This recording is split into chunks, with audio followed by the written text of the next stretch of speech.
Hi friends, இன்னைக்கு சூப்பரான kitchen tips தான் பார்க்க போகிறோம். எதை பற்றிய டிப்ஸ்னால், நம்ம மரவள்ளி கிழங்குலாம் அடை பண்ணோம்னா, அடை பண்ணும்போது கொஞ்சம் அரிசி மாவு போட்டு பண்ணுங்கங்க. நல்ல மொறுமொறுப்பாக கிறிஸ்பியாக கிடைக்கும். டேஸ்ட்டும் அட்டகாசமாக இருக்கும். நம்ம நார்மல் பருப்பு அடை பண்ணதோட இந்த மாதிரி மரவள்ளி கிழங்கு அடை பண்ணி பாருங்கள், சூப்பராக கிடைக்குங்க. ட்ரை பண்ணி பாருங்கள். வீடியோ முழுது ஸ்கிப் பண்ணாமல் பாருங்கள், ஃபுல் வீடியோ வரும் பாருங்கள்.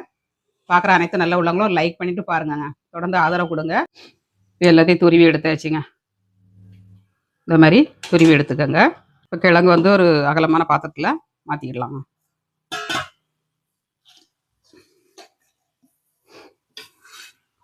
இதில் வந்து வெங்காயங்க, ஒரு பவுல் வெங்காயம் போட்டிருக்கேன்.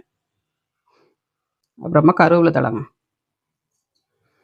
பச்சை மிளகாய் 3 மிளகாய் போட்டிருக்கேன், அதனால் காரம் கம்மியாக போட்டிருங்க. மல்லித்தழைங்க, மல்லித்தழை ஒரு கைப்பிடி அளவு போட்டுக்கோங்க. இஞ்சி வந்து ஒரு துண்டை துருவி போட்டிருக்காங்க. ஒரு 1/2 டீஸ்பூன் மஞ்சள் தூள் போட்டுக்கோங்க. சீரகங்க, சீரகம் போடுங்க, நல்ல மணமாக இருக்கும். கொஞ்சமாக பெருங்காயத்தூளுங்க. இது நல்லா மிக்ஸ் பண்ணிவிட்டு அப்புறமாட்டும் நம்ம கொஞ்சம் கொஞ்சமாக அரிசி மாவு போடணுங்க. வெங்காயத்தில் வந்து தண்ணி விட்டு வரும், அதனால் ஃபஸ்ட்டு நம்ம வெங்காயத்தை நல்லா மிக்ஸ் பண்ணிவிட்டு அப்புறமா அரிசி மாவு போட்டுக்கலாம். உப்பு ஆட் பண்ணிக்கலாங்க. அடைக்கு தந்தோடி உப்பு போட்டுக்கோங்க. இங்கே இது கூட வந்து ரவை போடலாம், அரிசி மாவு போடலாம். அரிசி மாவு வந்து கொஞ்சம் கொஞ்சமாக போட்டு நம்ம எடுத்துக்கலாம்.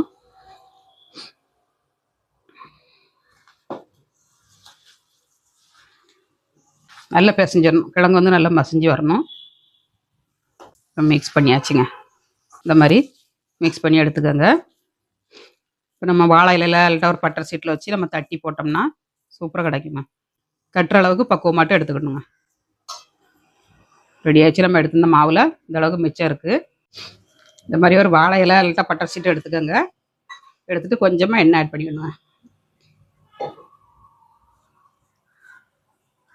நம்மளுக்கு எந்த அளவுக்கு பெருசாக தேவையாட அதுக்கு தந்தோடி எடுத்துக்கோங்க.